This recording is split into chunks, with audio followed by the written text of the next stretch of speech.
Muy buenos días, hermanos. Abran sus Biblias, por favor, en 2 Corintios, capítulo 5. Hoy tomaremos como base el versículo 10. Estamos desarrollando una serie que la hemos llamado Principios Bíblicos de Mayordomía o Principios de Mayordomía Bíblica. Cuando comenzamos esa serie, la idea que tuvimos fue como que íbamos a hablar de finanzas, ¿sí? Cómo ganar dinero, cómo administrar el dinero, cómo hacer inversiones, cómo hacer negocios, cómo prosperar económicamente. Pero cuando uno va a mirar los principios bíblicos de mayordomía, realmente no tiene nada que ver con eso. ¿Sí? No es una capacitación sobre finanzas, sino más bien es una capacitación sobre principios bíblicos de cómo podemos adorar a Dios, de principios cómo podemos rendir culto a nuestro Dios y cómo podemos exaltarle. ¿Sí? Entonces, eso es lo que estamos aprendiendo. Principios de mayordomía, es decir, principios de adoración, principios a través de los cuales podamos rendir un culto más excelente a Dios y que todo lo que Él nos ha confiado en sus manos, pues sea también entregado u ofrendado para Él. Entonces llevamos dos principios ya. El primer principio que vimos fue Dios es el dueño de todo. ¿Se acuerdan? Y ese principio nos dejó a nosotros sin base porque no tenemos absolutamente nada de lo cual seamos propietarios. Dijimos que las cosas materiales son de Él, el aire, el oxígeno, la vida, que nuestra propia vida y cuerpo es de Él, que los talentos que tenemos de los cuales presumimos que son nuestros, ¿cierto? Esa inteligencia o esa capacidad tampoco es nuestra, sino que es de Dios. Y dijimos que la familia que tenemos y que administramos tampoco es nuestra.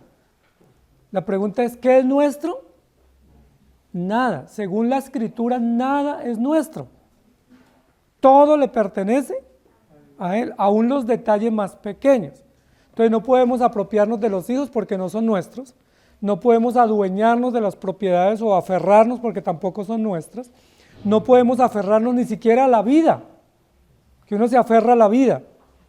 Tampoco porque no es nuestra, nada es nuestro. El segundo principio que aprendimos fue, yo soy su servidor.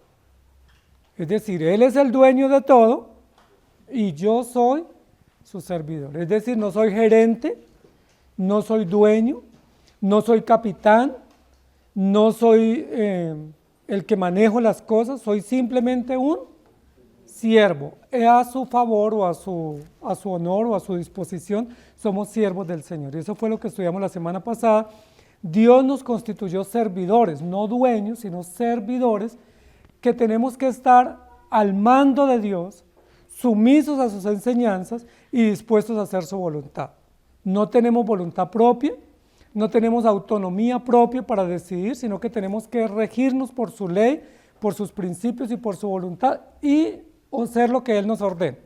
Eso no nos agrada mucho, ¿cierto? Eso ahí ya nos ofende un poco y nos humilla y nos incomoda porque uno dice, y entonces ¿dónde está mi voluntad? ¿Dónde está mi autonomía? ¿Dónde está mi libre pensamiento? Pero estamos estudiando la Biblia, no lo que dice el mundo. El mundo dice que somos autónomos, que somos gestores de nuestro propio proyecto, pero la Biblia dice que somos dependientes. Entonces, ahí decidimos qué mensaje escuchamos y qué verdad aceptamos. Y el eslogan que estamos llevando en esta serie es, Cristo es el dueño de todo y yo su servidor. Ese es el eslogan de toda la serie, Cristo es el dueño de todo y yo su servidor. Hoy vamos con 2 Corintios 5:10. 2 Corintios 5:10 dice, porque todos nosotros debemos comparecer ante el tribunal de Cristo para que cada uno sea recompensado por sus hechos estando en el cuerpo, de acuerdo con lo que hizo, sea bueno o sea malo. Entonces el principio que vamos a aprender hoy es el principio de rendición de cuentas. El título es a entregar cuentas. Sí, pero el principio general es el principio de rendición de cuentas. Me gustaría unas Biblias para estos jovencitos que están acá adelante, si alguien me colabora, para que ellos tengan Biblia y puedan leer y seguirse, para que ellos vean que lo que estamos diciendo lo estamos leyendo de la Escritura. Yo no me lo inventé, sino que lo estamos leyendo de la Biblia. Entonces el principio que tenemos en esta mañana es el principio de rendición de cuentas, y el título es a entregar cuentas. ¿Sí? A entregar cuentas. Es decir, hoy tenemos que considerar que todos fuimos creados por Dios, que Él es el dueño de todo, que nosotros somos servidores, pero que somos servidores que necesitamos o necesariamente debemos rendir cuentas. ¿Cuentas de qué? De todo lo que se nos ha confiado, de todo lo que se nos ha entregado para cuidar o para ser mayordomos, de todo lo que se nos ha entregado para administrar, tenemos que rendir cuentas. ¿Sí? Y volvemos al punto de la semana pasada. Es probable que alguien diga, bueno, pero a mí no se me dio nada. Probablemente usted no tenga propiedades para administrar, o dinero, o negocios, o fincas, o grandes fortunas. Pero ¿qué tenemos que se nos ha confiado? La vida, el tiempo, los talentos que Dios nos ha dado, una familia, unas personas a quien cuidamos. Se nos ha dado también la fe para administrar y tenemos que rendir cuentas. Se nos ha dado una salvación y esa salvación tampoco nos pertenece y debemos rendir cuentas. Entonces hoy vamos a centrarnos un poco en eso y por qué es importante que rendamos cuenta y por qué no podemos eludir esa responsabilidad. A ninguno de nosotros nos gusta rendir cuentas. Si somos honestos tenemos que decir que no, ¿cierto? A nosotros nos gusta que nos dejen librecitos para hacer lo que podamos hacer o lo que deseemos hacer. Pero cuando llega el supervisor, cuando llega la auditoría, cuando llega el jefe, cuando llega veeduría, contraloría, ¿qué decimos? ¿Cómo nos sentimos? Ahí nos incomodamos, ¿cierto? ¿Cómo así que me mandaron supervisión, que revise, que observar, que me van a hacer pues una auditoría de lo que yo estoy haciendo? Inmediatamente eso nos ofusca, eso nos incomoda porque nosotros pensamos es que no confían en mí, es que no me dan libertad de hacer las cosas a mi manera, o es que piensan que yo estoy haciendo las cosas mal, o si yo manejo el dinero y viene la revisión para hacer caja, ¿yo qué digo? ¿Es que piensan que estoy robando? Porque inmediatamente nos incomodamos pensando que nosotros pudiésemos hacer las cosas sin necesidad de que alguien nos supervise. Pero la Biblia dice que debemos y necesitamos ser supervisados y necesitamos rendir cuenta. Hoy en día hay un concepto que se ha hecho muy famoso en la sociedad contemporánea y es el concepto de ser independiente. ¿Sí? Ese es un concepto muy común, especialmente en las ciencias pedagógicas, en las ciencias de la educación y en las ciencias humanas. Es decir, usted es libre e independiente. ¿Qué me están diciendo con eso? Que yo puedo hacer lo que quiera y que nadie tiene por qué incidir o meterse o intervenir en mi vida, porque yo veré qué hago con mi vida. Si yo soy libre, déjeme hacer lo que yo quiera. Y entonces existen personas independientes, iglesias independientes, todo el mundo independiente, que pudiéramos más bien llamarlo personas rebeldes, que no quieren dejar que nadie les revise, los supervise o a quien rendir cuenta. Para nosotros los creyentes, ese principio de independencia no existe. No hay un texto en la Biblia donde diga que somos independientes. Por el contrario, hay muchos donde dice que somos dependientes y que estamos sumisos los unos a los otros y que dependemos los unos de los otros. Hay muchísimos textos. Y recuerden que ese fue el pecado original. Génesis capítulo 3. Adán y Eva, ¿qué quisieron ser? ¿Independientes de quién? De Dios y de la ley. Dios les dio una norma, les dio unas coordenadas y ellos dijeron podemos hacer a nuestra manera, sin someternos, sin rendir cuentas, y ustedes saben ya cuáles fueron las consecuencias de esa decisión tan nefasta que ellos tomaron. Cuando una persona dice yo quiero ser independiente, básicamente lo que está diciendo entre líneas es yo soy prepotente, soy soberbio, soy altivo y no quiero que nadie me revise lo que estoy haciendo. Si básicamente lo que no nos dice, pero nos transmite con esa idea es, yo soy muy rebelde. Hoy en día en algunas de las empresas, cuando uno pasa una hoja de vida, le preguntan si uno está dispuesto a trabajar bajo supervisión y bajo presión, ¿sí? Y bajo observación. Porque muchos de los procesos hoy en día en las empresas están bien auditados y se requiere que los empleados estén sumisos a esa disposición y si no se someten, pues no van a poder adquirir el trabajo. La Biblia nos enseña mucho sobre eso. Y yo quiero que leamos Jeremías capítulo 17, versículos 9 y 10, para que tomemos conciencia de cuál es la materia prima con la cual trabajamos, con la cual Dios trabaja. Dice de la siguiente manera, engañoso es el corazón más que todas las cosas y perverso. Engañoso y perverso. Es el corazón más que cualquier otra cosa. Y luego hay una pregunta que se plantea el profeta. ¿Quién lo conocerá? ¿Puede usted conocer el alcance de su corazón? ¿Tiene usted la capacidad de saber hasta dónde va el límite de su maldad? La respuesta es no. Yo no puedo, porque mi corazón es tan engañoso que yo no pudiera decir hasta aquí puedo ir y de ahí yo nunca pasaría. Por ejemplo, yo no pudiera decir yo nunca asesinaría. Posiblemente todos los asesinos algún día dijeron eso. Yo nunca le quitaría la vida a alguien y se volvieron asesinos. O muchas personas dicen yo nunca robaría y terminaron siendo ladrones. O muchos dijeron yo nunca sería infiel y terminaron siendo infieles, porque no tenemos conciencia del límite de la maldad de nuestro corazón. Por eso el texto dice que solo Jehová conoce nuestro corazón y lo escudriña. Él escudriña la mente, prueba el corazón y da a cada uno según su camino y según el fruto de sus obras. Ese texto de Jeremías nos está diciendo, primero, que el corazón nuestro es engañoso y perverso, que no sabemos hasta dónde pudiéramos ir en nuestra maldad, o sea, no pudiéramos saber. Pero también lo que nos está diciendo es que al final del día vamos a tener que rendir cuentas. ¿A quién? Pues no es al jefe, no es a nuestra familia, no es al anciano, no es al pastor, no es al diácono. ¿A quién tenemos que rendir cuentas? A nuestro Dios. ¿Y de qué rendiremos cuenta? De todo lo que nuestro corazón hizo, de todo lo que nuestro corazón maquinó, de todo lo que nuestra mente pensó y decidió, y de todo lo que nuestras manos y nuestro cuerpo hicieron. Ahí dice que las cuentas son de la mente, del corazón y de las acciones. Ni siquiera de las cosas visibles solamente, sino también de lo que pensamos y nunca hicimos, pero obramos mal con nuestro pensamiento. O de lo que sentimos y albergamos en nuestro corazón y nunca nadie lo supo.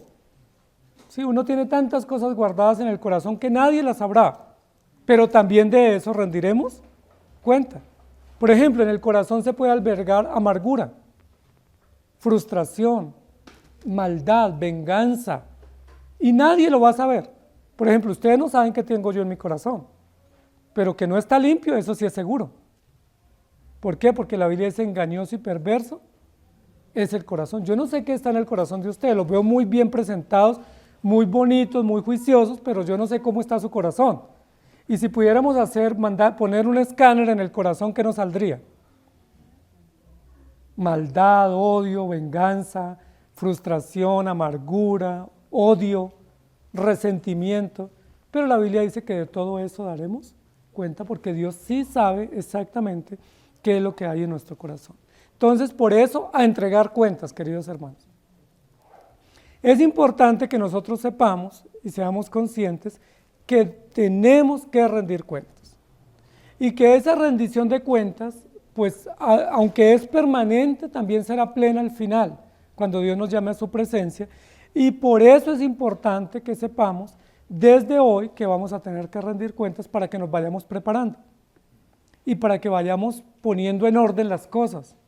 Porque si no se nos advirtiera y se nos dijera al final, nosotros acusaríamos a aquel que nos va a tomar cuenta porque diríamos, no me dijeron que me iban a supervisar, no me dijeron que me iban a evaluar, pero la Biblia nos dice que vamos a ser probados y puestos en balanza todas las cosas que vamos a hacer. Entonces, lo primero que Dios nos va a probar, vamos a hablar de 3 cosas que Dios va a probar de nosotros, ¿sí? Dios conoce lo que hay en nuestro corazón, nos creó a su imagen y semejanza, nos puso como cuidadores o mayordomos o encargados de toda su creación, nos delegó y nos dio capacidades para que podamos ejercer esa mayordomía con sabiduría y con solvencia, pero aún así nos pedirá cuentas. 3 cosas Él va a pedir cuentas, Él va a evaluar en la pedida de cuentas de nosotros. Lo primero que yo quiero que miremos, de lo cual tenemos que entregar cuentas, es de nuestra sumisión. Eso es importante, tomen nota. Vamos a tener que rendir cuentas de nuestra sumisión, es decir, cuán sumisos fuimos a ese encargo que se nos dio, cuán sumisos fuimos a quien nos llamó y nos delegó esa tarea. Sabemos que quien nos delegó la tarea principal es Dios, ¿cierto? Nuestro Señor y nuestro Salvador, que Él nos dio encargos, nos dio tareas, nos dio misiones nobles para realizar, y Él está mirando en esa rendición de cuentas cuán sumisos somos. Y ese es un tema muy complicado, porque esa es una palabra que nosotros quisiéramos que no estuviera en el diccionario, ¿cierto? La palabra sumisión. ¿O a ustedes les gusta la sumisión? ¿O nos gusta cuando otros se someten a nosotros? ¿Cierto? Eso nos gusta, la sumisión de otros a nosotros, pero no nos gusta la sumisión nuestra, ni a Dios ni a otros. ¿Por qué no nos gusta la sumisión? Porque somos rebeldes, porque creemos que sabemos más que los demás, porque pensamos que hacemos las cosas bien, porque consideramos que los demás no tienen derecho a meterse en nuestra vida privada, que no tienen derecho a exigirnos, que no tienen derecho a decirnos cómo te va o qué estás haciendo, y mucho menos a corregirnos. Nosotros consideramos que nadie tiene ese derecho. De hecho, nos molestamos mucho cuando alguien nos da un consejo o nos da una recomendación o cuando alguien nos dice eso que estás haciendo es malo. ¿Cómo reaccionamos? Mire, esa es mi vida, por favor, le agradezco que no intervenga. O si alguien nos da una sugerencia sobre la corrección de nuestros hijos, ¿qué hacemos como padres? Es mi hijo, yo veré qué hago con él. Déjeme, yo hago con él lo que quiera. Eso lo que muestra es que no estamos dispuestos a someternos, que no estamos dispuestos a reconocer que necesitamos ayuda y que nosotros pensamos que hacemos las cosas mejor que los demás. Y eso es, en primer lugar, un aspecto de evaluación. Cuando Dios nos dice hay que entregar cuentas, un aspecto que está en juego es cuán dispuestos estamos a rendir cuentas. Es decir, cuán sumisos, cuán nobles, cuán dispuestos estamos a reconocer que cometemos errores y a aceptar que necesitamos ser corregidos. Yo les pregunto, ¿les gusta a ustedes rendir cuentas? ¿Son ustedes sumisos? La respuesta generalizada es no. ¿Y por qué no? Porque somos rebeldes, porque somos prepotentes, porque somos altivos y porque nosotros creemos que hacemos las cosas mejor que cualquier otro. Nadie las hace mejor que yo, eso decimos todos. Y por eso no queremos que nadie supervise o revise lo que estamos haciendo. Miren lo que Dios le preguntó a Caín cuando fue a preguntar por Abel. ¿Recuerdan? La pregunta que Dios le hizo a Caín fue: ¿dónde está Abel tu hermano? ¿Y recuerdan cómo respondió Caín? Si él hubiera respondido en colombiano, la respuesta sería distinta, ¿cierto? Pero como respondió en la Biblia en una época antigua, él dijo: ¿soy yo acaso guarda de mi hermano? Es algo así como, o sea, ¿usted qué le? O sea, no me pida cuentas, ¿sí? ¿O es que usted no sabe dónde está? Pero la Biblia dice que esa era una tarea natural de rendición de cuentas. ¿Por qué Caín debía rendir cuentas de su hermano? Porque era su hermano, ¿cierto? Además de eso, Caín era el hermano mayor. Y por ser hermano mayor también tenía unas obligaciones naturales de cuidado y protección de sus hermanos menores, ¿o no? ¿Por qué más también? Porque estaban juntos. Y si estaban juntos, pues alguien es el que está conmigo es el que tiene que saber dónde estoy o qué me pasa. Y además de eso, porque es el diseño de Dios. Todos tenemos que velar unos por otros y rendir cuentas unos de otros. Pero Caín respondió de manera muy grosera a Dios, muy altiva, muy desafiante. ¿Soy yo acaso guarda de mi hermano? O sea, ¿cuál es el problema? O sea, ¿por qué me pide a mí cuentas de Caín, de Abel, mi hermano? O sea, ese no es mi problema, pídale a él. Y eso nos muestra lo que leímos en Jeremías, que el corazón es engañoso y perverso. Y que Caín ni estaba dispuesto a velar por su hermano, ni estaba dispuesto a rendir cuentas de sus andanzas y a decir qué era lo que él había hecho. Porque al pedirle Dios cuenta a Caín, Caín tenía que haberle dicho: mire, yo lo maté, yo soy responsable de mi hermano, yo lo maté. Le tenía mucho odio y me vengué de él. Estaba ensañado contra él y lo asesiné. Pero Caín no quería reconocer sus faltas y lo único que hace es evadirlas, justificándose y desafiando a Dios. Con una respuesta muy desafiante, muy violenta, reacciona ante Dios, diciendo que no tiene por qué rendir cuentas. La pregunta es, así como Caín reaccionó, ¿no es como reaccionamos nosotros cuando nos piden cuentas? Porque nosotros acusamos a Caín de que fue muy grosero, que fue altivo, que fue indiferente, desafiante, pero no es igual lo que hacemos nosotros. Cuando Dios nos pide cuentas, ¿qué decimos? ¿Qué voy a saber de eso? Ese es el problema de ellos, pregúntele a ellos, ¿sí? o yo no sé, o no tengo por qué responsabilizarme de eso, cada uno mira por lo suyo. Y respondemos de esa manera, dando a entender, primero, que no estamos dispuestos a rendir cuentas, y segundo, que no estamos dispuestos a someternos a nada ni a nadie. Por eso la Biblia habla de estar sumisos los unos a los otros. ¿Sí han encontrado esa palabra en la Biblia? Mire que en nuestro diccionario esa palabra no está, pero en el diccionario de Dios esa palabra es frecuente. Es muy frecuente esa palabra en el diccionario de Dios. Sométanse a todos unos a otros. Hay un texto que dice, las mujeres, las esposas, sométanse al esposo. ¿Pero qué dice al esposo? Los esposos, sométanse a Cristo. ¿Estamos de acuerdo? ¿Y a los hijos qué les dice? Sométanse a sus padres. ¿Y qué le dice a los empleados la Biblia? Sométanse a sus jefes, a sus amos. ¿Y qué le dice a los criados? Sométanse a sus jefes o a sus capitanes. ¿Y qué le dice a los ciudadanos? Sométanse a sus autoridades. ¿Y qué le dice a las autoridades? Sométanse a Dios. Entonces, ¿quién queda libre de este encargo que Dios ha hecho de la sumisión? Porque a veces las mujeres se sienten un poco afligidas, las esposas, porque la Biblia dice, las casadas sométanse al esposo. Entonces las mujeres se afligen, como, ¿y por qué tengo que someterse a un hombre que es cabeza hueca? ¿Sí? O que no me dirige bien. Muy bien, no solo se le pide a la mujer que se someta al esposo también se le ordena que se someta a Cristo. Y a los hijos también, y a los empleados, y a los ciudadanos, y a los pastores, y a todos se nos ordena. En la iglesia también dice la Biblia, los creyentes sométanse a los pastores o a las autoridades de la iglesia. Y así sucesivamente, todos tenemos que someternos o sujetarnos unos a otros. ¿Por qué? Porque ese es un principio de rendición de cuentas.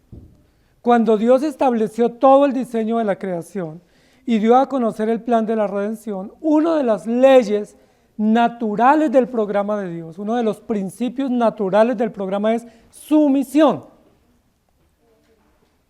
Y es bien interesante, amados hermanos, porque al ser humano no le gusta la sumisión.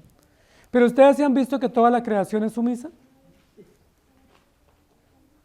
O sea, ¿ustedes cuándo han visto que un río comienza a correr para arriba? O sea, en el sentido contrario al lecho natural del río. ¿Alguna vez alguno ha visto un río así? Que el río diga, llevo 1000 años corriendo hacia abajo, ahora, a partir de hoy, voy al sentido contrario. Eso no sucede. ¿O alguno ha visto llover para arriba? Yo nunca he visto, yo siempre he visto que la lluvia cae hacia abajo. ¿Por qué? Alguien dirá, pues eso es obvio. No, no es obvio, es un diseño. No es obvio, es parte del diseño de Dios porque Dios le ordenó a la creación que esté sumisa. Sumisa a Dios primero, pero sumisa a un diseño que Él estableció. Y toda la creación va a estar sumisa siempre, siempre, siempre. ¿Ustedes han visto que alguna vaca diga, no, mire, estoy cansada, ya no voy a dar más leche a partir de hoy? La creación siempre está sumisa. O sea, nunca un animal o una planta o un elemento de la creación se va a rebeldizar. Nunca va a suceder eso. La Biblia, por el contrario, dice que mientras la tierra permanezca, el sol alumbrará, la tierra girará, los planetas funcionarán. ¿Y cuántos años tiene la tierra? Pues según la historia bíblica, el hombre tiene 6000 años. La tierra puede tener eso, un poco más, pero durante todo ese tiempo, ¿qué ha hecho la tierra? ¿Qué principio ha cumplido? Ha estado sumisa. Ha estado sumisa. El mar está en el mismo sitio, la tierra en el mismo sitio, el sol en el mismo sitio, cumpliendo su función todos los días. Muchos lo llaman leyes secundarias o leyes contingentes. Nosotros lo llamamos, según la Biblia, sumisión. El sol está sumiso. La Biblia dice que Dios le ordena al sol que caliente y le ordena a la tierra que se mueva y al mar que esté en movimiento. Y así sucederá por siempre porque la tierra está sumisa. La pregunta, amados hermanos, es si la tierra está sumisa, los animales están sumisos a Dios, toda la creación está sumisa al hombre también, ¿por qué nosotros no estamos sumisos? ¿No se han puesto a pensar? Mira, aún las grandes fieras de la selva o los grandes monstruos marinos están sumisos, se someten a Dios. ¿Y por qué nosotros, que somos insignificantes, más pequeños que esos grandes animales, y más pequeños que los grandes planetas y las galaxias, no nos sometemos a Dios? ¿Cuál es la única respuesta? Porque somos rebeldes. Y porque nosotros pensamos que sabemos más que Dios y porque no estamos dispuestos a rendir cuentas. Y ese es un principio de mayordomía. Ahora, si ese es un principio de mayordomía, eso significa que la sumisión es un principio de éxito. Para los que les gusta tomar pildoritas sobre el éxito. ¿Quiere ser exitoso usted? Aquí hay una pildorita. Esté sumiso. ¿Quiere tener éxito en sus empresas, en sus proyectos, tener logros, ser honrado, pasar a la historia con gloria en el futuro? ¿Cuál es un principio que Dios estableció? Sométanse cada uno a las personas que Dios le ha puesto a su alrededor, a las autoridades, a los jefes, a los mayores, a los que están puestos por encima de ellos. Sométanse. Y entonces hay uno que dice, no, yo sí quería el éxito, pero si me toca someterme, ya no quiero. Renuncio al éxito si comienza por sumisión. ¿Sí me hago entender lo que estoy diciendo? Juan capítulo 8, versículo 28 y 29. Les dijo pues Jesús, cuando hayáis levantado al Hijo del Hombre, entonces conoceréis que yo soy, y que nada hago por mí mismo. ¿Qué dijo Jesús? Para que lo subrayen ahí en sus Biblias. Juan 8, 28.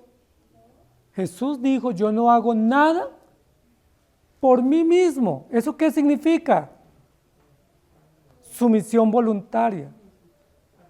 Sumisión al Padre Celestial que lo envió. Jesús hubiera podido decir, ya estoy en la tierra, no, yo tengo un mejor plan. Yo tengo una idea mejor. ¿Por qué morir a los 33 años? ¿Por qué no morir a los 40? ¿O por qué mejor en lugar de morir en Jerusalén, irme a morir a Roma, por ejemplo? O a Alejandría. Jesús hubiera podido cambiar el plan. Pero si lo hubiera cambiado, primero hubiera deshonrado al Padre. Hubiera dicho que no era perfecto y que no era verdadero Dios. Y no hubiera podido hacer esta afirmación que hizo en el Juan 8, 28, diciendo, yo no hago nada por mí mismo.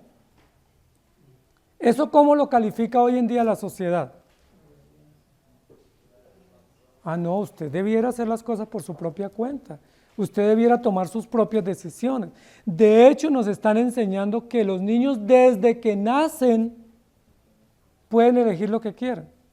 ¿Sí? Y que hay que dejarlos que decidan. Y si nuestros hijos quieren decir hoy en día, hay países donde ya ha avanzado ese tipo de legislación perversa, que si un hijo a los 5 o 7 años, un niño dice que él no es niño sino niña, entonces los padres tienen que decir que bueno. Y que toca dirigirlos porque hay que dejarlos que ellos hagan y decidan lo que quieran, porque ni siquiera podemos corregir o dirigir a nuestros hijos. Imagínense lo perverso de la sociedad. Cuando la Biblia dice que estamos totalmente sujetos y aún Jesús, el Hijo de Dios, no hizo nada por su propia cuenta. Y cuando dice aquí nada, es nada. Jesús dijo, no hago nada por mí mismo, sino que según me enseñó el Padre, así hago. Mire, qué sumisión tan perfecta, qué ejemplo tan elocuente. Según me enseñó el Padre, así hago, porque el que me envió conmigo está, no me ha dejado solo el Padre, porque yo hago siempre lo que a Él le agrada.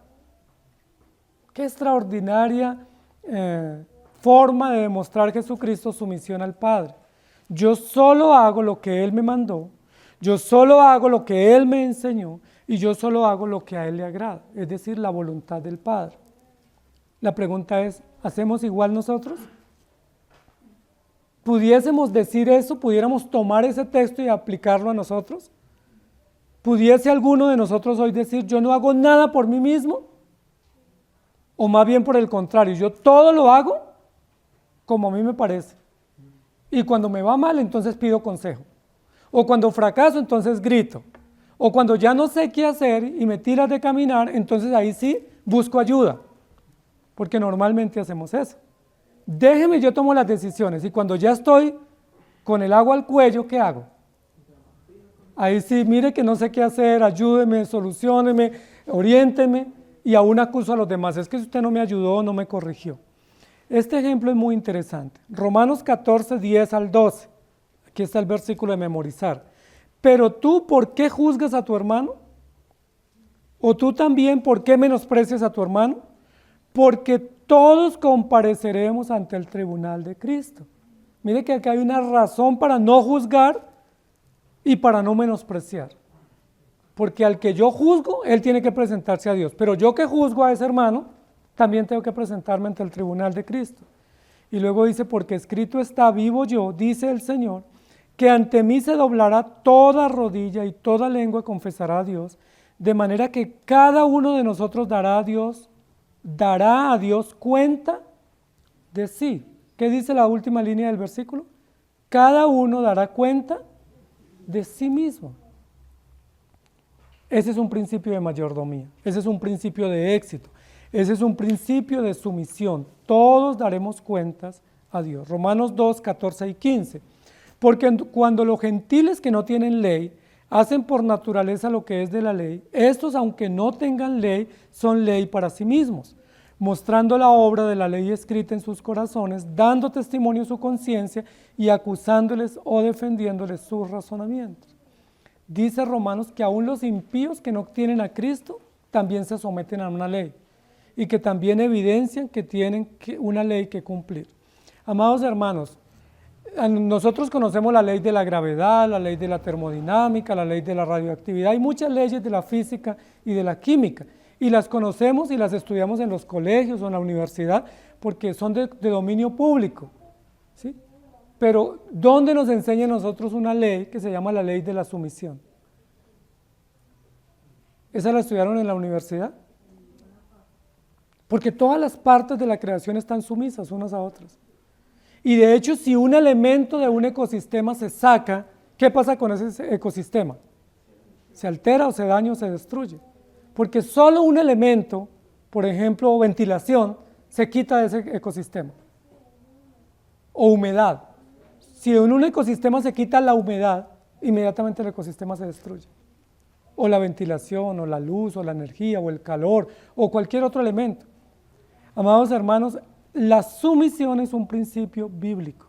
Y es un principio no solamente de Dios para el hombre, sino de Dios para su creación. Toda la creación está sumisa, lo dice Job, lo dicen los Salmos, lo dicen Proverbios, lo dicen los profetas. Toda la creación está sumisa. Y miren lo que dice Efesios 5:21. Principio de éxito, amados hermanos, subráyenlo. Efesios 5:21, fácil de memorizar, difícil de aplicar. Someteos unos a otros en el temor de Dios. Someteos unos a otros. Ahí no solamente dice los de abajo se someten a los de arriba, sino unos a otros tenemos que estar sumisos, ahí interdependientes, apoyándonos mutuamente. Y luego en Hechos 14:27 dice, habiendo llegado y reunido a la iglesia, refirieron cuán grandes cosas había hecho Dios con ellos y cómo había abierto la puerta de la fe a los gentiles. ¿Qué es lo que está haciendo Pedro y Juan? Rindiendo cuentas. ¿Qué es lo que hace Pablo cuando visitaba las iglesias? Rendía cuentas, daba informes. Nosotros como iglesia rendimos cuenta de actividades, de programas, de finanzas, de ingresos, porque es un principio bíblico, hay que rendir cuentas. ¿Sí? Ese es un principio de mayordomía. Luego en 1 Timoteo 4, 13 al 16 dice, entre tanto que voy, ocúpate en la lectura, la exhortación y la enseñanza, no descuides el don que hay en ti, que te fue dado mediante profecía con la imposición de las manos del presbiterio. Ocúpate en estas cosas, permanece en ellas, para que tu aprovechamiento sea manifiesto a todos. Ten cuidado de ti mismo y de la doctrina, persiste en ello, pues haciendo esto te salvarás a ti mismo y a los que te oyeran. Ocúpate en la lectura porque hay que rendir cuentas. Cuida del don que Dios te dio porque hay que rendir cuentas. Congrégate porque hay que rendir cuentas. Todo lo que hacemos debemos entender que debemos rendir cuentas. Y luego en Hebreos 4:13 dice, y no hay cosa creada que no sea manifiesta en su presencia, antes bien todas las cosas están desnudas y abiertas a los ojos de aquel a quien tenemos que dar cuentas. Todas las cosas ante Dios, ¿cómo están? Al descubierto, desnudas. Él las sabe totalmente, la conciencia, lo que hay en el corazón, lo que ocultamos, lo que nadie sabe, lo que sufrimos, todo lo conoce el Señor. pero no dice que lo conoce para darnos auxilio. Por supuesto también lo hace. Aquí lo que dice es que todo está al descubierto porque tenemos que rendir cuentas. Por eso es tan absurdo que mintamos a Dios. Por eso es tan absurdo que nos justifiquemos y nos lavemos las manos delante de Dios como si Él no supiera. Cuando Caín le dice a Dios, yo no sé qué pasó con Abel, Caín pensó que había salido bien justificado, pero él olvidaba o ignoró que estaba enfrentado ante el que conoce todas las cosas. ¿O se acuerdan cuando Ananías y Zafira mintieron?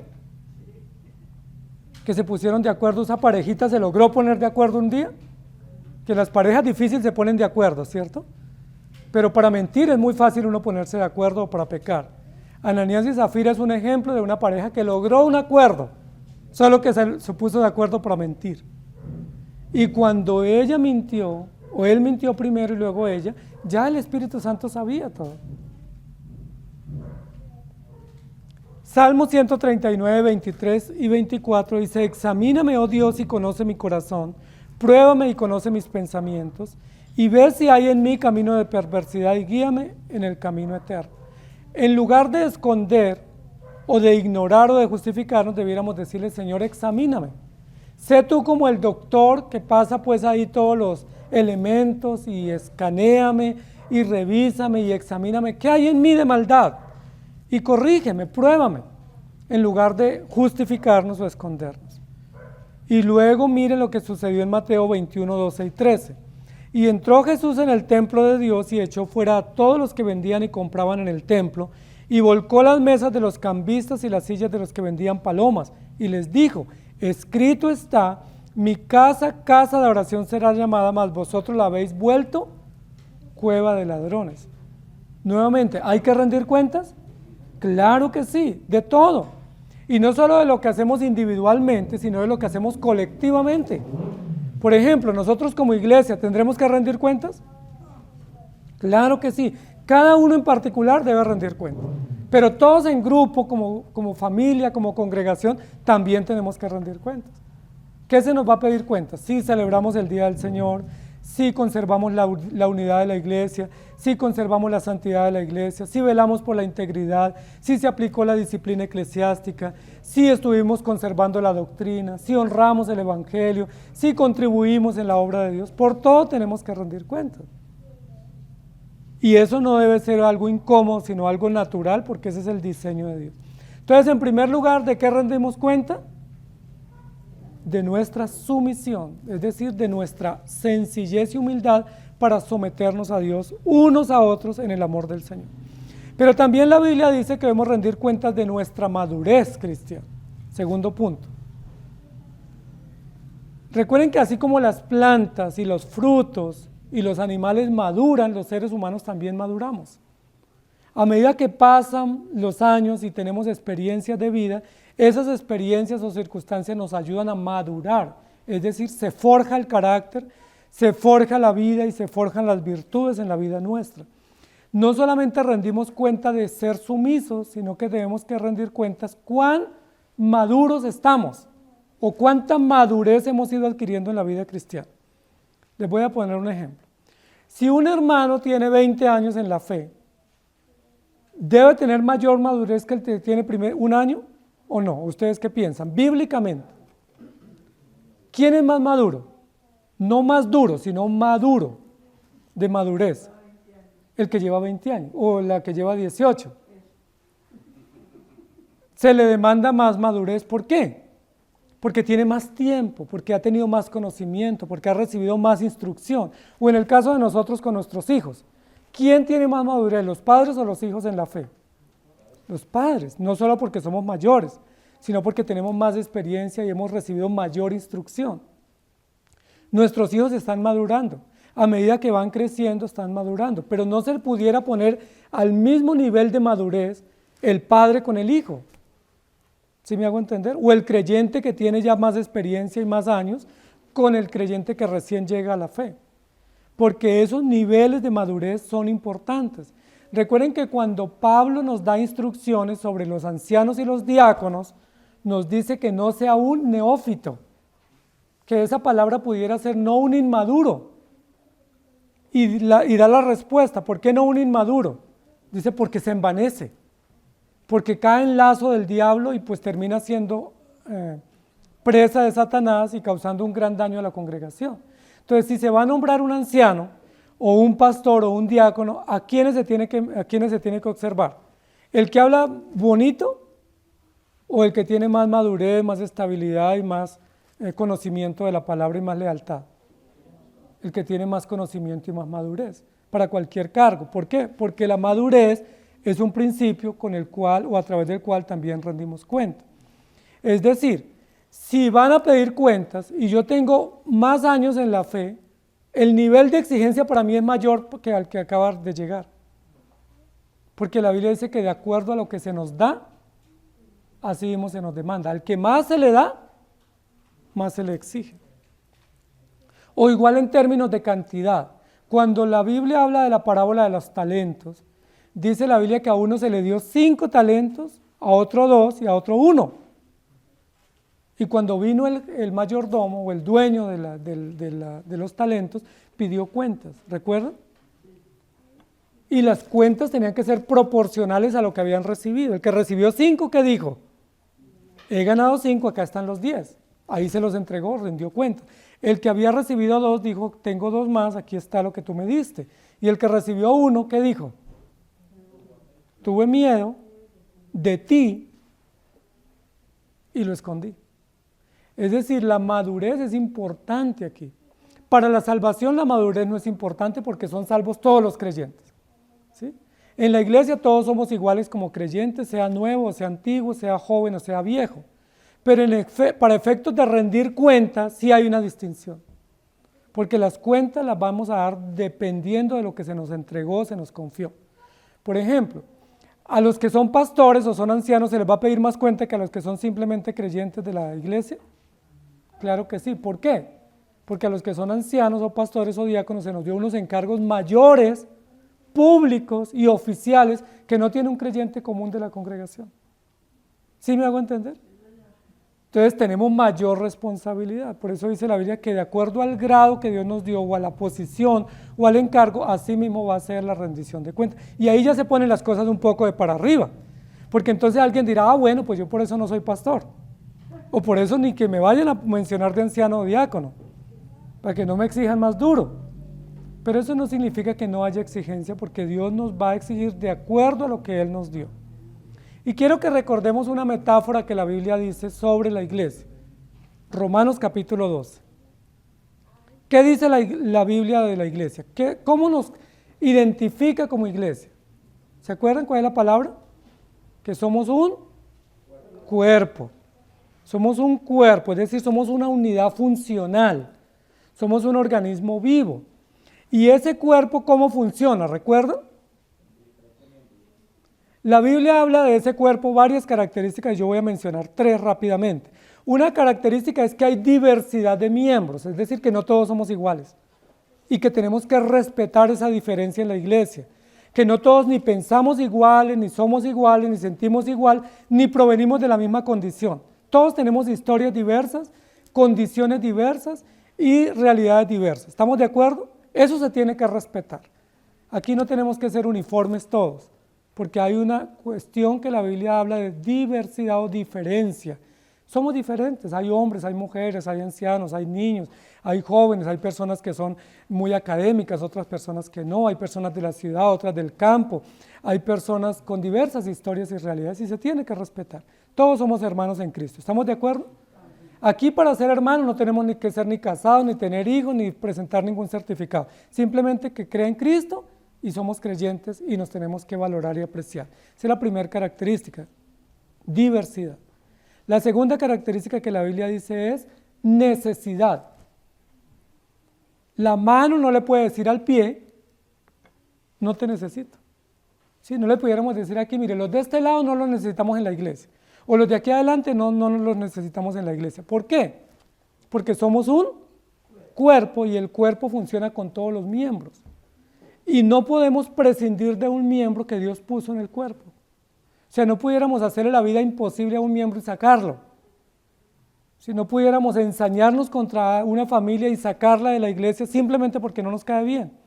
¿Por qué? Porque la Biblia dice, Dios puso en el cuerpo cada uno como Él quiso. Y cada uno cumple una función y nos necesitamos. La mano necesita del pie, el pie necesita del ojo y así sucesivamente está la analogía en Romanos capítulo 2. Principio de necesidad. ¿Usted sabía que usted necesita de sus hermanos? ¿Usted sabía que la fe que usted tiene y el conocimiento que tiene no lo tuviera si no fuera por sus hermanos? ¿Qué nos dan los hermanos en la iglesia? Conocimiento, consejo, apoyo, oran por nosotros, afecto, amistad, respaldo, conocimiento. Y si no fuera por los hermanos, nosotros no pudiéramos tener el nivel de conocimiento que tenemos, o el nivel de madurez emocional que tenemos, o el nivel de sabiduría y de estabilidad en la fe que tenemos hoy. Es gracias a Dios y a una hermandad o a una fraternidad. ¿Estamos de acuerdo? Yo no pudiera decir, mire, tal persona no quiero volverla a ver en la iglesia, porque aunque yo quisiera decir eso, ¿Dios qué dijo? Él es necesario y lo puso en el lugar preciso. Dios lo puso en el lugar donde más yo lo necesito. Así sea la persona que más incomodidad me causa. Porque uno tiene que ser honesto. Hay hermanos que a uno le causan mucha incomodidad. Pero aún así son necesarios, son importantes y los tenemos que valorar. Y el tercer principio que la Biblia establece en la analogía del cuerpo es la interdependencia. Es decir, un órgano o un miembro del cuerpo no puede funcionar separado del cuerpo. ¿Sí? O mírense su cuerpo y revisen a ver si se les quedó algo en la casa. ¿Sí? ¿Sí? ¿Alguna partecita de su cuerpo se quedó allá descansando? ¿O se fue para otro lado? No, nuestro cuerpo siempre cuando camina, cuando se dirige, cuando se moviliza va todo. Y ni siquiera le preguntamos, ¿cierto? Uno no le dice al pie izquierdo si se quiere mover. O uno le dice a la pierna si quiere caminar. Sencillamente uno dice, nos vamos y el cuerpo va. Y la Biblia presenta esa analogía. El cuerpo está lleno de muchos órganos, de muchos miembros, pero todos funcionan interdependientemente. Es decir, no se pueden separar. No se puede prescindir de los órganos del cuerpo. Y cuando un creyente actúa de manera independiente, ¿qué es lo que está haciendo? Está mandando una información equivocada con relación a la analogía del cuerpo. Cuando un creyente dice, mire, yo vivo mi fe a mi manera, yo no necesito de la iglesia, yo no necesito de la disciplina, yo no necesito congregarme, ¿qué es lo que está diciendo ese miembro del cuerpo? Pues que él es como una ostra y que él puede vivir sin el cuerpo. La pregunta es, ¿bíblicamente es posible? Es imposible. Si usted es un creyente, necesita el cuerpo, necesita una comunidad, necesita una fraternidad, una hermandad con la cual relacionarse, con la cual crecer y con la cual madurar. Entre más juntos estemos, más maduramos. ¿Saben por qué? Porque hay más fricción, hay más roce, ¿sí? Hay más dificultad en el trato. El mundo dice, quédate solo, pero Dios, ¿qué dice? Estén juntos. ¿Por qué? Porque Dios tiene una intención en madurarnos, forjar nuestro carácter, y entre más juntos estemos, más se pone a prueba el carácter nuestro. ¿Sí? Porque entonces toca a uno someterse al otro, el uno dijo una cosa y a mí no me gustó, alguien habló y me ofendió. Bueno, pero tenemos que sobrellevar los unos las cargas de los otros. La Biblia dice, sobrelleven los unos las cargas de los otros, sopórtense unos a otros, ámense unos a otros, velen unos por los otros, y eso es amor cristiano, eso es evangelio. La Biblia nunca dice, cada uno quede en su burbuja y viva la fe a su manera. Dice todo lo contrario, reúnanse. Y uno dice, pero es que me toca ver a fulano de tal. No importa, reúnanse. Pero es que cuando yo voy, esa persona me ofende o me echa muchas indirectas. Por ahí hay un querido hermano acá presente que me dice, es que siempre que el pastor habla eso, le echa uno piedra. Pero bueno, pues tocará ir así. Y bueno, pues ustedes necesitan que les eche piedra y Dios nos enseña, entonces hay que recibirlas. ¿Sí? Uno diría, pero yo mejor no voy. Pero la Biblia, ¿qué dice? No dejen de congregarse, no dejen de apoyarse, no dejen de estar unidos, no dejen de velar unos por otros. ¿Está alguno enfermo? Oren. ¿Está alguno desanimado? Visítenlo. ¿Está alguno en pecado? Sopórtenlo, restáurenlo. Eso es lo que dice la Biblia. Y eso se llama rendición de cuentas. Son principios de madurez. Primera de Corintios 12:12 dice, porque así como el cuerpo es uno y tiene muchos miembros, pero todos los miembros del cuerpo siendo muchos son un solo cuerpo, así también Cristo. Usted es miembro de esta iglesia. Y ustedes como miembros de esta iglesia deben velar unos por otros por la iglesia. No solo deben velar por ustedes, deben velar por la congregación. ¿Cómo lo podemos hacer? ¿Qué maneras tenemos? La oración. La oración es un excelente medio para velar por los hermanos. Si usted no puede hacer más, ore, que la oración es suficiente. Sí, en sus devocionales, en la mañana, en la noche, oren por la iglesia, oren por los ancianos, oren por los diáconos, por sus familias, oren por los hermanos, recuérdenlos en oración, porque esa es una excelente manera de madurez cristiana y de saber que nos amamos y nos necesitamos mutuamente. ¿Qué otra manera tenemos para mostrar nuestro amor cristiano? Congregarnos. Porque cuando nos congregamos también nos animamos y nos estimulamos al amor cristiano. Congregarnos es muy importante porque muestra amor, interés y compromiso. También tenemos el consejo, la exhortación. Cuando yo veo a un hermano que está cometiendo un error o que está desanimado o que cayó, ¿qué debo hacer? Restaurarlo, dice la Biblia. La Biblia dice, no se escandalicen, no lo juzguen, no lo abandonen. ¿Qué pasa cuando un hermano cae? Dice, restáurelo. ¿Tú lo viste caer? Restáuralo. ¿Tú te diste cuenta que él está en una dificultad? Acompáñalo y restáuralo con mansedumbre, pero no se escandalice. No le eche más agua, no lo condene más, no lo juzgue, no lo fulmine, restáurelo. Yo me di cuenta de un hermano que está en una calamidad, pues es mi obligación de servirle, de ayudarle, porque eso es amor cristiano y eso es madurez cristiana. Efesios 6:13 dice, por tanto, tomad toda la armadura de Dios para que podáis resistir en el día malo y habiendo acabado todo, estad firmes. Y en Hebreos capítulo 10, 24 y 25 dice así, considerémonos unos a otros para estimularnos al amor y a las buenas obras. Mire, qué palabra más bonita de exhortación para nosotros. Considerémonos unos a otros. Es decir, ¿yo qué debo hacer con ustedes? Considerarlos. ¿Qué deben hacer ustedes conmigo? Considerarme, y así mutuamente tenemos una familia que se considera, es decir, que se ayuda, que se estimula, no que son unos jueces de otros o unos tiranos de otros, sino que todos nos estimulamos mutuamente. Amados hermanos, si algún hermano de la congregación lo trata mal, háganoslo saber. Si algún hermano de la congregación lo juzga injustamente, háganoslo saber a los ancianos.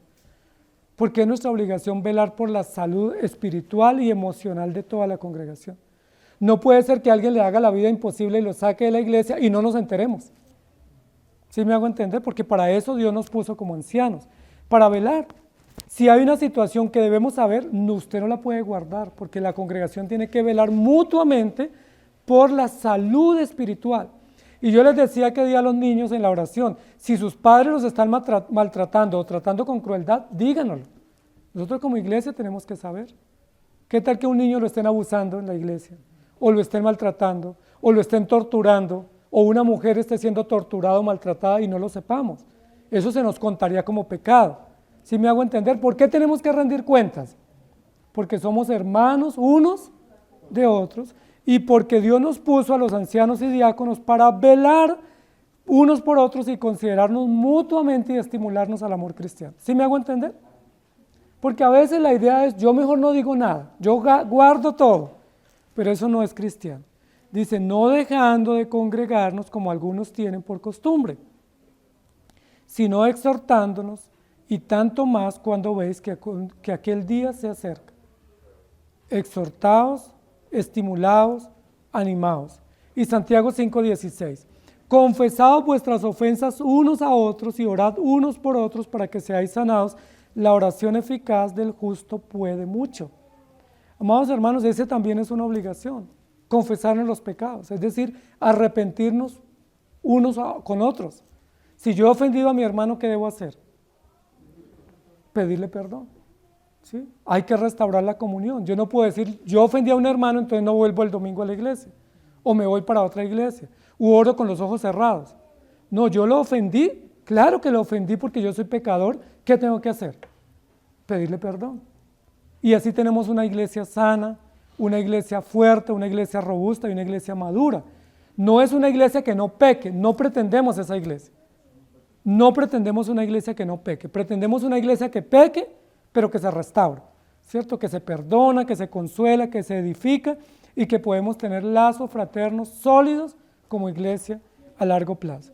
Entonces, amados hermanos, a entregar cuentas de nuestra sumisión, a entregar cuentas de nuestra madurez cristiana y a entregar cuentas de nuestra gratitud cristiana, que es el tercer aspecto. No solamente nos sometemos a Dios y a las autoridades, no solamente vamos madurando en la fe y creciendo en el conocimiento, sino que también vamos avanzando en gratitud. ¿Saben ustedes que una de las cosas que tenemos que enseñarle a los niños cuando están pequeños es a ser agradecidos? Esa es una tarea de nosotros como padres, ¿cierto? Les da a alguien un alimento y ¿qué le decimos? De gracias. Alguien les dio un regalo y ¿qué le decimos? Agradezca. ¿Por qué les tenemos que enseñar a nuestros hijos eso?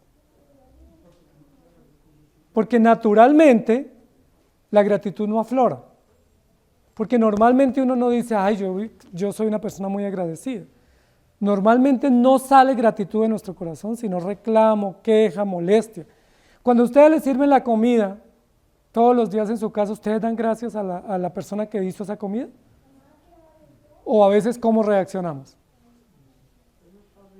Eso está horrible, o otra vez lo mismo, o eso está frío, o usted sabe que eso a mí no me gusta, o usted sabe que no me gusta caliente la comida, o cualquier cosa decimos, en lugar de agradecer. La Biblia nos enseña a ser agradecidos en todo y por todo, y eso ¿dónde lo aprendemos? En el hogar, pero el Señor a través del Evangelio nos enseña a ser agradecidos por todo. Por eso, amados hermanos, la rendición de cuentas es un principio de gratitud. ¿Por qué yo debo rendir cuentas? Porque todas esas cosas que tengo y disfruto no son mías. Alguien me las confió, alguien me las dio, alguien me las entregó para que yo las disfrute. Por ejemplo, los hijos no son nuestros, entonces ¿a quién hay que darle gracias por los hijos? Aunque uno a veces no tiene mucha gratitud por los hijos, pero aunque no tenga mucha gratitud hay que agradecer al Señor. La esposa que tenemos, ¿quién nos la dio? Hay que agradecer, ¿sí o no? Aunque a veces no haya mucho que uno encuentre de qué agradecer. O ese esposo que tienen ustedes. A veces no hay mucho de qué agradecer, pero aún así, Señor, gracias porque eso proviene de ti. O la iglesia, o el trabajo, o la salud, o los talentos, o los bienes. Los bienes sean pocos o muchos, ¿quién nos los confió? Dios, son de Él, yo soy su siervo, pero yo tengo que estar agradecido con lo que no es mío, pero Dios me da para disfrutar. La rendición de cuentas es un principio de gratitud y ese es un principio de éxito, ser agradecido. La Biblia dice, siempre estén agradecidos en todo y por todo. En todo debemos dar gracias. Llueve, gracias.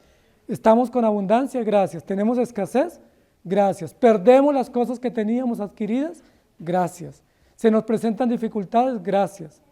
La pregunta es, ¿cuándo llegamos a ese nivel de gratitud? Porque nosotros siempre agradecemos cuando nos parece que nos conviene. Pero cuando a nuestro juicio no nos conviene, no agradecemos, sino que protestamos. Pero el Señor nos enseña a ser agradecidos. Y es importante, amados hermanos, que entendamos que esos son principios de éxito. La gratitud. Por eso la Biblia nos ordena congregarnos. Porque cuando usted viene a congregarse, ¿qué es lo que usted está diciendo? Dios me dio 6 días para trabajar, qué bendición, pude trabajar, pude tener dinero, pude tener ingresos, pude pagar mis deudas, gracias Señor. Me siento el domingo en la iglesia a dar gracias porque pude trabajar 6 días. ¿Por qué Dios nos ordena diezmar y ofrendar? ¿Para afectarnos la economía? ¿Es un impuesto para afectar nuestros ingresos? ¿O es un principio de gratitud? El diezmo es un principio de gratitud. Dios nos da todo. ¿Qué nos dice Dios? Devuélveme una parte. ¿Sí? Y yo te dejo el resto para que tú lo administres y con ese resto tú estás agradecido y tienes para tus necesidades, pero agradéceme ofrendando. Recuerde que Dios ordenó al pueblo de Israel que ofreciera sacrificios. Y para un campesino no era fácil dentro de su corral escoger al mejor cordero. No era el que uno quisiera, el más malito. No, había que escoger al mejor. ¿Y qué hacer con el mejor? Quemarlo a veces. Y uno dice, ¿por qué ese mejor no hacemos una fiesta y nos lo comemos asadito? No, hay que quemarlo. ¿Por qué? Porque era un acto de gratitud. No era el peor y no había que hacer un churrasco o un asado, sino era ofrecerlo a Dios en gratitud. ¿Por qué Dios nos ordena que nuestros hijos cuando nacen deben ser consagrados a Él? Fíjese que ese no es un principio litúrgico solamente o dogmático, ese es un principio de gratitud. Apenas nace el niño, nosotros no lo alcanzamos ni a recibir, ¿y qué nos dice Dios? Dedícamelo, entrégamelo, conságramelo porque es mío, me pertenece a mí. ¿Y se acuerda por qué había que ofrecer los primogénitos? También como un acto de gratitud, porque Dios dice fue el que primero abrió matriz. Entonces ese hijo ¿a quién le pertenece? A Dios y debe dedicarse al servicio a Dios. Amados hermanos, eso es gratitud. Gratitud no es estar diciendo solo gracias, gracias, gracias. Gratitud es saber que nada nos pertenece, ni el oxígeno que estamos respirando ahora, que ninguno de nuestros órganos nos pertenece, que nada de lo que tenemos nos pertenece. Entonces, gracias Señor por darme la vida, gracias por darme inteligencia, gracias por permitirme tener logros, gracias por permitirme tener una familia, gracias por tener una iglesia. ¿Estamos de acuerdo? Y eso es un principio de mayordomía. Cuando yo no doy gracias, lo que estoy diciendo, eso me pertenece a mí.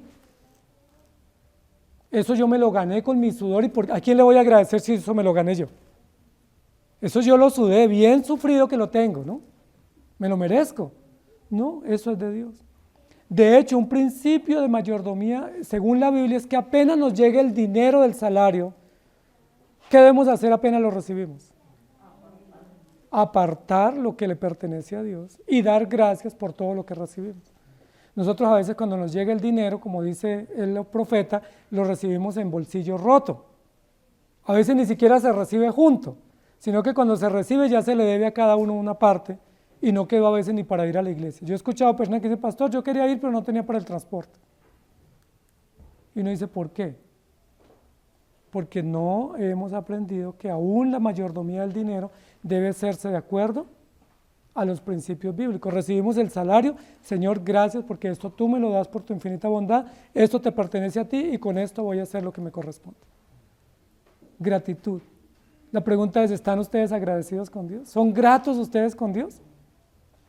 No me respondan a mí, porque eso se muestra con obras. ¿Con qué obras? Congregarnos, orar, actitud, semblante en la iglesia, disposición de apoyo, servicio, contribución, porque la Biblia dice que Dios no es injusto. Miren lo que dice Hebreos 6:10. Ese es un texto muy interesante. Dice, porque Dios no es injusto para olvidar vuestra obra y el trabajo de amor que habéis mostrado hacia su nombre, habiendo servido a los santos y sirviéndoles aún. Dice, Dios no es injusto y no pasa por alto lo que hacemos en su obra. ¿Será que Dios no se da cuenta cuando usted se esfuerza y contribuye en la obra de Dios? ¿Será que Dios pasa por alto cuando usted hace un servicio a un necesitado? Dice la Biblia, Dios no pasa por alto, Él toma cuenta, Él toma registro de eso y de acuerdo a su infinita bondad y misericordia recompensa. Primera de Tesalonicenses 1:9, porque ellos mismos cuentan de nosotros la manera en que nos recibisteis y cómo os convertisteis de los ídolos a Dios para servir al Dios vivo y verdadero. Y Éxodo 23:25 dice, mas a Jehová vuestro Dios serviréis, y Él bendecirá tu pan y tus aguas, y yo quitaré toda enfermedad de en medio de ti. Y hay un texto que San Pablo registra donde dice que los hermanos querían sacarse los ojos para dárselos a Él. ¿Recuerdan? Dice, estaban tan dispuestos a servir, a colaborar, a entregar de lo que tenían. Dice que aún si fuese posible se hubieran sacado los ojos y se los hubieran dado. Bueno, Pablo tenía problemas de visión. Y Pablo tenía serios problemas para escribir. Por eso a veces usaba secretario. O a veces tenía que escribir con grandes letras. Porque cuando uno es miope le toca escribir con grandes letras. Pero dice la Biblia que los hermanos querían hasta sacarse los ojos y dárselo. Era una metáfora para mostrar la disposición, el amor, el compañerismo, la unidad que tenía la iglesia, y eso fue honrado en la Escritura. Romanos 8:28. Y sabemos que a todos los que aman a Dios, todas las cosas les ayudan a bien. Esto es a los que conforme a su propósito son llamados. Y Salmo 48, el hacer tu voluntad, Dios mío, me ha agradado, y tu ley está en medio de mi memoria. Y Juan 17, 4 al 5, que Jesús dijo, yo te he glorificado en la tierra, he acabado la obra que me diste que hiciese, ahora pues, Padre, glorifícame tú al lado tuyo, con aquella gloria que tuve contigo antes que el mundo fuese. Amados hermanos, ¿qué vamos a rendir cuentas cuando nos toque pasar al tablero? ¿Qué hicimos con nuestra vida? O sea, imaginémonos hoy que tenemos que pasar al tablero a rendir cuentas. Que dicen allí, fulano de tal al tablero, a rendir cuentas. ¿Sí? ¿Qué vamos a decir? ¿Qué hice con mi vida? Con ese tiempo que Dios me dio, sea poco o mucho, los años que Dios me dio, ¿yo qué hice con él? ¿Lo aproveché? ¿Lo invertí bien? ¿Lo usé para gratitud y servicio a otros o lo malgasté? Malgasté mi vida. Recuerden que el hijo pródigo vivió perdidamente.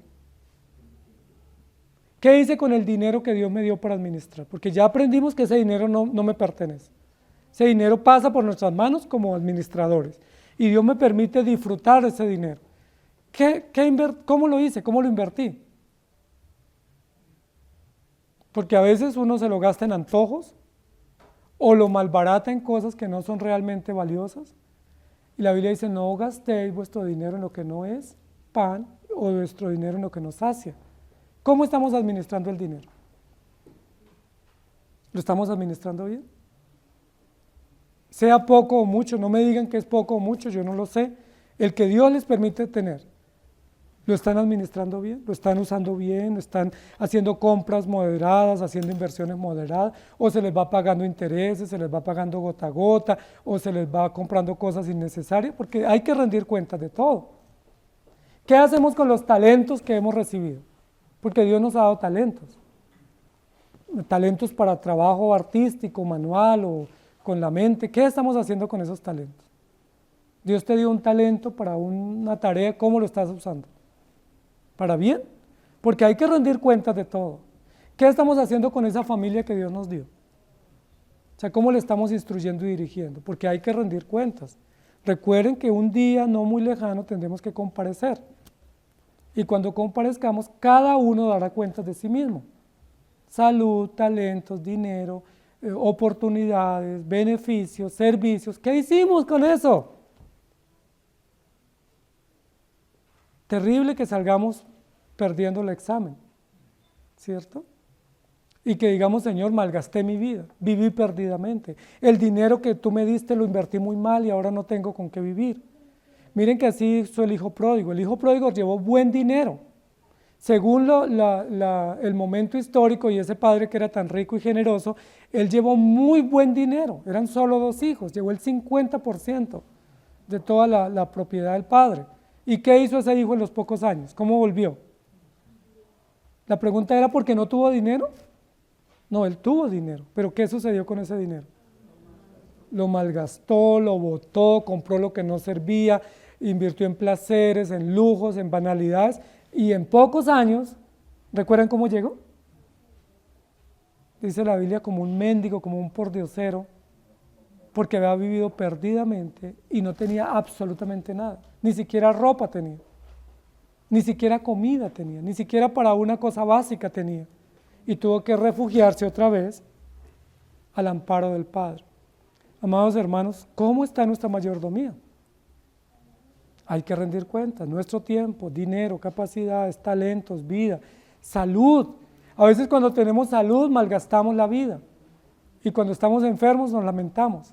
¿Qué estamos haciendo con nuestra vida?